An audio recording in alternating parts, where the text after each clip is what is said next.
A daycare provider at the YMCA Learning Center, arrested and charged with smoking meth inside the daycare last year, was scheduled to be sentenced today. But there was some confusion about how much restitution the defendant should pay, and that delayed the sentence. Our Connor McCauley was in the courtroom today. He joins us now live in the studio with more. Connor.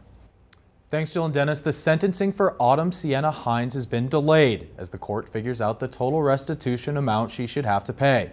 Hines changed her plea to guilty in January for smoking meth while working at a YMCA daycare facility back in April of 2018. Her change in plea was an open plea with no deal made with prosecutors and the defense on what her sentence should be. Missoula District Court Judge Dusty Dayshaw cannot sentence Hines until the restitution amount is figured out. YMCA CEO Heather Foster says that the amount the YMCA has paid up to this point has been close to $500,000. all in an effort to reopen the facility.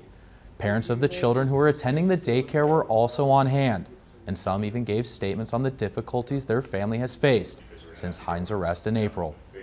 My son was 9 months at the time of the arrest.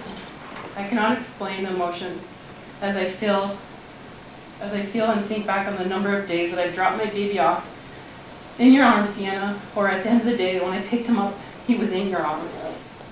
At 9 months, a mother should not have to have their baby drug tested and wait anxiously for weeks to know the results. I was robbed of the joy of getting my son's first haircut. Instead, he got a hack job and multiple bald spots because of the drug test. Yes, my son tested negative for exposure, but that does not excuse the harm and potential lifelong dangers you exposed to him. Judge Dayshaw says the court will need some time to review all the expenses from receipts that the YMCA is claiming restitution on.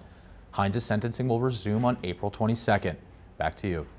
Thanks, Connor. And during today's sentencing, there was also discussion of starting a fund that would be available to help the children as they grow up for any counseling and future medical expenses.